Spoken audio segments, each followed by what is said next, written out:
If you ever wonder what a real client project with real deadlines while also launching a new content engine looks like, this is the week. I'm going to break this into two lanes, United Post House and Talent's podcast. What moved forward and what the numbers said, why our systems didn't fail, and what we're changing immediately. Because on Talent's, the launch looked great until the retention data came back and we realized we need to rethink this. By the end of this, you'll know where the pharma project landed for United, where the Talent's launch landed, and the exact constraint that we're solving next. Holding viewers past 30 seconds retention rate for Talent's, while also shipping projects for United.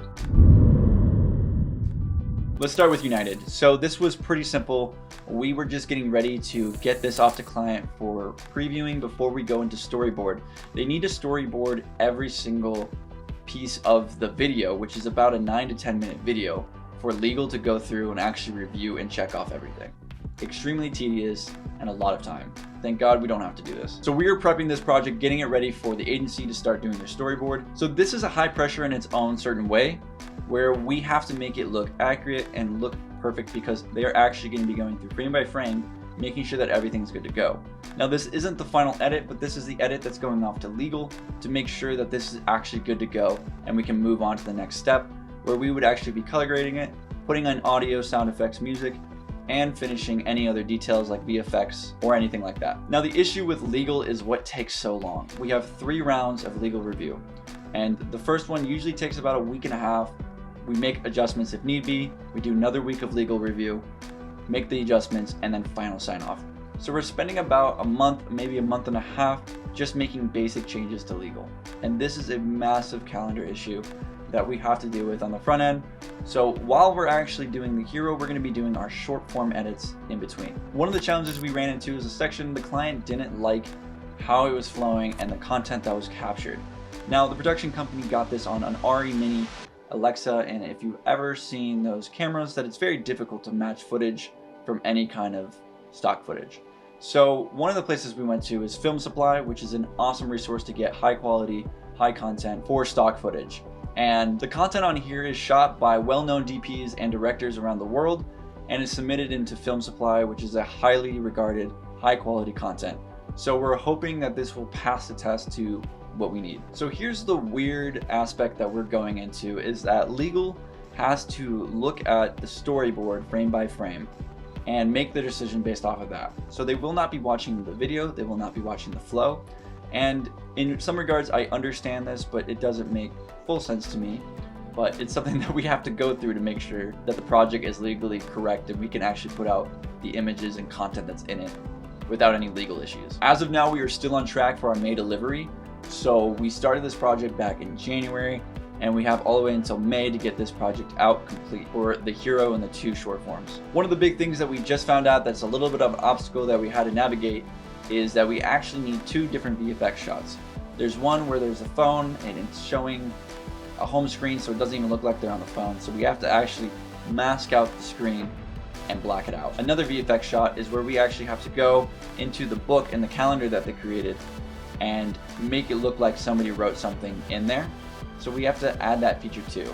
So this was interesting because on my side of the view, where I have to navigate the budget and the conversations with that, we basically took away an edit day and put it towards a VFX day, where we can just flip it 1 for 1, even though the cost isn't 1 for 1.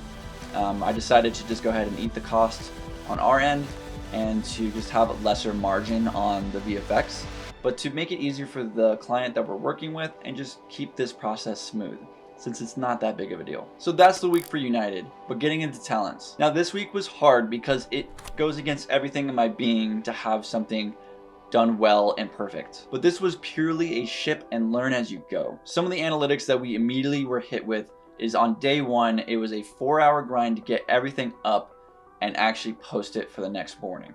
And so we got all of that ready to go. And the day that we posted it, we started getting live data back immediately. Cody actually went ahead and posted on his Instagram page, and Cody's the owner of Talents. And so he pushed everybody from his Instagram onto YouTube, and we got our first 10 subscribers. So congratulations, Talents, we got our 10 subscribers. Now that's small, but it is a signal, and it's helpful to move the video content in the new channel moving forward in YouTube. The biggest takeaway from this day was probably the biggest I don't know. And there was a lot of conversations where we would ask questions and we're like, I don't know. But we're just rushing against the clock. So we would just push it out, and now we come back and go, okay, here's how we can refine it and make it better. And so having that intention in the front end is very difficult for me who wants to build, is look at something, make it the best I can, and then ship it. This is the opposite. It's ship it, figure out what you did wrong, and knowing that you will do something wrong, and make it better next time. So day one performance. This is what we got. And to write down exactly what we had for a brand new channel, we had around 127 views, a 20% click-through rate, which is outstanding, and about 7 to 8 minutes average view duration. Now this is on a podcast for about an hour and a half, and apparently, according to analytics and history of YouTube, this is really good data. And yes, it's only 127 views, but you gotta think it's a new podcast on a new channel that no one has ever seen. On top of that, we also set an aggressive rhythm for 2 shorts a day. Now here's where it all was a big twist for us and what we weren't expecting. Day 2 numbers were not the issue here. The numbers that we actually had were 315 impressions, a 15.9% click-through rate, 169 views, still super solid. The issue was the retention. We got the data back at 53 seconds. We only had 38% of our viewers still watching. Now, if you don't understand anything about YouTube, the algorithm wants you to have 70% or more for the first 30 seconds. If you hit that, you're killing it. And the data I got back, I wasn't able to see exactly 30 seconds for some reason, but at 53 seconds was the only data point that I could really see, and it was showing 38% viewers. If I had to guess, maybe we had 45% at 30 seconds. So now we're back at the drawing board because we're still getting a lot of impressions. I think today it's at 1,000 impressions, and the views is somewhere around 280, close to 300 views. The click-through rate has dropped down to about 8.9%, which is still solid, and we'll take that. The problem still is the retention. So YouTube is naturally going to lift off the pedal and not suggest this video as much anymore. So one thing that we actually took a deep dive into this video for the podcast, we think might actually be landing on the hook in the intro of the podcast. So the intro podcast that we made is pretty good, it's pretty intriguing, and it tells you information about the podcast and what to expect. And it's definitely engaging. But the problem is it actually ends around 20 seconds. So after that 20 seconds, we hit the intro, and it's going for about 10 seconds, and then we get into the podcast. Between that 10 seconds, we can easily lose anybody who's not fully engaged in this. Whereas if we had a hook that was going to be 30 seconds to a minute long, we might be able to hit that retention rate and convince viewers to continue watching. So for this upcoming week, we're going to be posting the second podcast. So check out that video when it comes out. It's going to be the second podcast that Cody drops on his personal channel as he continues to build his personal brand. Now, one of the biggest things is the systems that we had. And I see a lot of people with systems that just don't work, or systems that they do have that aren't effective, and they just kind of leave that to the side. And one of the biggest things that I'm very passionate about, obviously, is building, but is creating systems. So I want to break down one of the systems that we use at United that I've been currently working on. Now, I want to let you guys in on something that is super, super helpful on creating your systems, which I'll get to after explaining the systems that I've built. One of the biggest systems that I've built is an operating system. And what I used to use is Notion and have all my client projects, invoices, and everything living on that space. But what I've transitioned into is actually creating a functional website that serves as my operating system for United now. So if I'm going in, or I have another producer going in and working on a project, they'll be able to have all concise data in one location. And now custom code is very expensive, and I want to tell you a workaround of how to make this happen for you guys. But creating these systems to integrate how we're actually moving a client or moving a project from point A to point B is the utmost important thing. And if you don't have the systems in place, you might as well just stop, because you're gonna have a headache. It's gonna be a terrible experience. Yes, you'll learn a lot, which is really helpful in how I've gotten to this place. But it's one of the things that I'm actually striving for in United, to be able to be more functional and higher capacity because of the systems that are built. So here's the website. I'm actually working on consolidating the ops, time, send, and review. Log is just an app that I'm starting to build. But one of the things I wanted to show you is United Ops. So for project management, we have this thing that I sat down, I planned out in order to actually make it work better for us instead of trying to find some custom system. Now, you can go and create a system on, Notion or Asana or Monday. And the idea here really is, what is the best system for what you guys are trying to do? But what I'm really trying to convey is, make sure you plan it out, get it done. That way your system that you have actually works for what you want to do. But I want to give you an outline of how we operate with like project management, and running all of those things. So in our project, we actually have different levels of steps that we have to follow in order to get to point A to point B. And so the project has to adhere to these steps, and sometimes, yes, you skip it because it's not applicable. But it has a step process here. We have a edit window where we can actually track all of the information that's happening. We have our calendar that we can link it to. We can actually track what invoices are paid and which ones are not. And we also have a budget snapshot to actually track our margin, track how much is over cost, how much is actually being in our cost.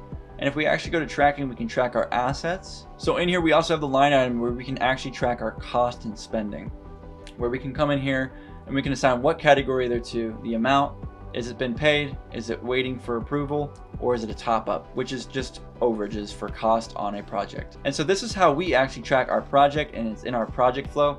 And we're able to actually go through different projects in here and create new projects. We have our consistent clients here, and we have our vendors who are consistent here as well, and our projects that we have.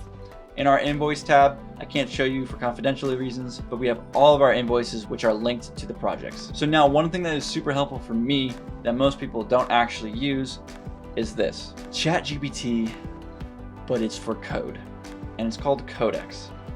What is so unique about this is that it can do about 95% of the work for you, and you can do this so much more efficient when you're building your apps.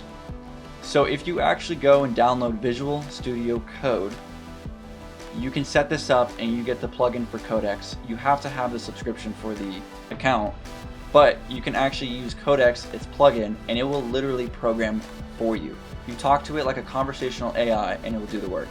Now there is a little bit, and why I say 95%, there is a little bit of stuff you have to do on your end, where you have to connect it to a server, connect it to an online host, which is free, but still it involves work that you may have never done before. So using this actually cuts out months of work, where I can just spend maybe like a couple of weeks on creating the app that I need, and it's not perfect, but I can keep working as it goes, and I can start putting it in production and test it with real clients. One thing that really just blew my mind was this.